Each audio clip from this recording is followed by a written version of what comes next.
2 nəfərlə gəldik. Qəşəng 2 nəfərlə gəldikdə minimum neçə nəfərlə başlaya bilər? 3 nəfərlə. Qəşəng minimum 3 nəfərlə oyuna başlaya bilərdik. Bəs yaxşı, neçə nəfərlə də oyunu davam elətdirə bilirik? 3 nəfərlə də oyunu davam elətdirə bilirdik. Yaxşı, futsal neçənci ildən bəri olimpiya idman növü sayılır? Olimpiya deyil axı. Aha, olimpiya idman növü deyildi. Bir komandanın ümumi neçə nəfər oyunçusu qovulduqda həmən komanda texniki məğlubiyyətə düşür?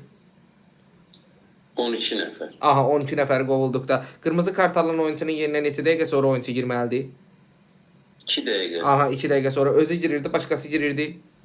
Başqası girdi. Qəşəng, başqası girirdi. Sonra azlıqda olan komandanın qapısından qol keçərdisə heyət bərpa olunur, olunmur? Azlıqda olan. Bəli, bəli. Aha. Azlıqda o. Bəs az çoxa qol vurardısa Bərzani müəllim?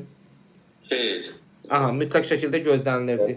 Sonra bir komandanın heyətində 4 nəfər, digərində 3 nəfər olarsa fərqi yoxdur. Hər hansı biri qol vurmağından asılı olmayaraq heyət bərpa olunur, olunmur? Bir komanda 4 nəfərdir, biri də 3 nəfərdir. Doğrudur. Hə, bir komanda 4-dür, biri 3 nəfərdir. Yəni 4-3 oynayırlar. Fərqi var hansına qol vurduqda bərpa olunub olunmayacağının. Xeyr müəllim. Aha, artıq fərqi yoxdur. Yəni çünki hər ikisi azlıqdadır müəllim. Bəli, hər ikisi azlıqdadır. Və daim qol keçən zaman müəllim biri bərpa olunurdu, yoxsa opşi tam heyət bərpa olunub, yəni 5-ə çatdırmaq olurdu? Yox, biri bərpa. Ay, sol, biri bərpa olunurdu, bəli.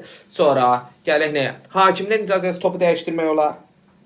Xeyr müəllim. Aha, hakimdən icazəsiz oyunçu dəyişikliyi eləyə bilirik? Bəli. Qəşəng, hakimdən icazəsiz isə oyunçu dəyişikliyi eləyirdi. Yaxşı, qovulan oyunçunun qovulan oyunçunun yerinə oyunçu girməsə oyun davam eləyir. Bəli, davam eləyir. Aha, qovulan oyunçunun yerinə oyunçu girməsə də qovulan oyunçunun yerinə də oyunçu girməsə oyun davam eləyə bilərdi. Sonra komandanın qayda pozma limiti birinci hissədən ikinci hissəyə keçirdisiniz. Birinci hissədən ikinci hissəyə mənim xeyr. Aha, sərbəst zərbədən birbaşa qol qeydə alınır. Xeyr. Cərmə zərbəsindən birbaşa qol qeydə alınır.